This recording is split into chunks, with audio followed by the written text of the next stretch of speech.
कभी सोचा है कि हम जो इंटरनेट रोज इस्तेमाल करते हैं, मतलब गूगल, इंस्टाग्राम, ये सब, वो असल में पूरे इंटरनेट का कितना छोटा सा हिस्सा है? आज हम बात करेंगे उस विशाल छिपे हुए हिस्से की, एक ऐसी दुनिया की जिसे डार्क वेब कहते हैं। तो सवाल यही है कि इंटरनेट का कितना हिस्सा हमारी नज़रों से पूरी तरह छिपा हुआ है। यकीन मानिए, इसका जवाब शायद चौंका देगा। हाँ, सिर्फ 5%। ये है वो इंटरनेट जिसे हम सब जानते हैं, जिसे गूगल जैसे सर्च इंजन खोज सकते हैं। तो फिर सवाल ये उठता है कि बाकी के 95% में आखिर है क्या? चलिए, आज इसी रहस्य से पर्दा उठाते हैं। अच्छा, इसे समझने का सबसे अच्छा तरीका है इंटरनेट को एक आइसबर्ग की तरह सोचना, जिसका बस छोटा सा हिस्सा हमें पानी के ऊपर दिखता है, जबकि उसका बहुत बड़ा विशाल हिस्सा समंदर की गहराइयों में हमारी नज़रों से छिपा होता है। आज हम वेब की इन्हीं छिपी हुई परतों की गहराई में उतरने वाले हैं। ये देखिए, इससे सारी बात साफ हो जाती है। सिर्फ 5% ये है सरफेस वेब, हमारी जानी पहचानी दुनिया, और बाकी का 95% हिस्सा है डीप और डार्क वेब, एक पूरी की पूरी अनछुई रहस्यमय दुनिया। तो सरफेस वेब क्या है? ये हमारी डिजिटल दुनिया का वो हिस्सा है जहां हम रोजाना घूमते हैं। सोशल मीडिया चलाना, न्यूज़ वेबसाइट्स देखना, यूट्यूब पर वीडियोस देखना, ये सब कुछ इसी 5% में आता है। समझ लीजिए, ये वो सड़कें हैं जो सबके लिए खुली हैं। अब आते हैं उस छिपे हुए 95% पर। इसमें भी दो अलग अलग हिस्से हैं।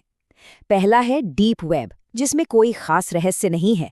ये बस पासवर्ड से प्रोटेक्टेड जानकारी है, जैसे कि हमारे ईमेल, बैंक अकाउंट्स या मेडिकल रिकॉर्ड्स। लेकिन दूसरा हिस्सा है डार्क वेब, जिसे जानबूझकर छिपाया जाता है, और यहाँ तक पहुँचने के लिए कह सकते हैं खास दरवाजों और चाबियों की जरूरत पड़ती है। तो फिर डार्क वेब की इस गुमनाम दुनिया में घुसने की वो खास चाबी है क्या?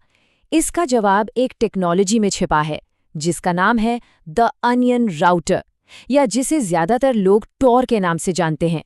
चलिए समझते हैं कि आखिर ये काम कैसे करता है। और यहाँ एक बहुत मजेदार बात है।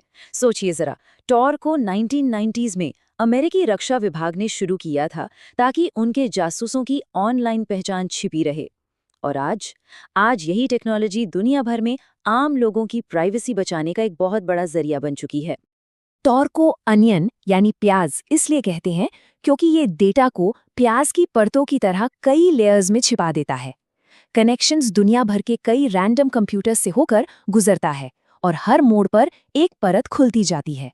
इसका नतीजा, किसी की भी असली पहचान और लोकेशन को ट्रैक करना लगभग नामुमकिन हो जाता है। लेकिन एक मिनट, सावधान, यहाँ एक बहुत बड़ा धोखा है। कई लोगों को लगता है कि टॉर इस्तेमाल करना मतलब पूरी तरह गुमनाम हो जाना, पर यह सच नहीं है। जैसे ही डेटा टॉर नेटवर्क के आखिरी दरवाजे यानी एग्जिट नोड से बाहर निकलता है, वो फिर से अनप्रोटेक्टेड हो जाता है। मतलब पूरी तरह से गुमनाम रहना एक मिथक है। और जानते हैं, यही गुमनामी डार्क वेब को एक दो-धारी तलवार बना देती है। ये एक ऐसा शक्तिशाली टूल है जिसका इस्तेमाल रोशनी फैलाने के लिए भी हो सकता है और अंधेरा फैलाने के लिए भी।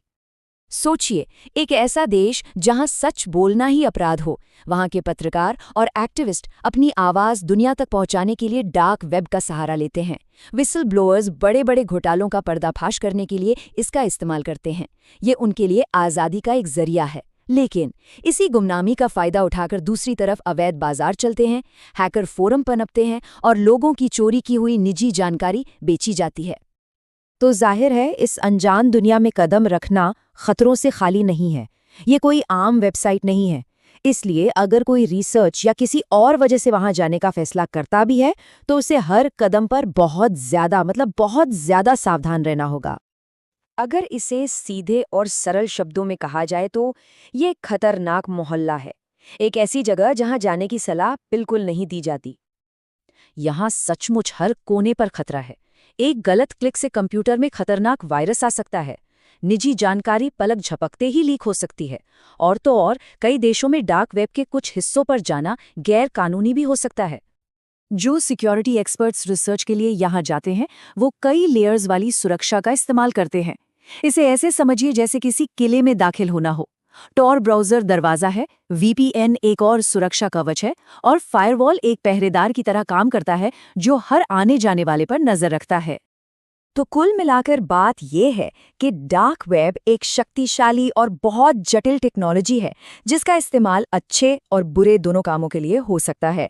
और ये उन लोगों के लिए तो बिल्कुल नहीं है जिन्हें टेक्नोलॉजी की गहरी समझ और इसके खतरों का अंदाजा न हो।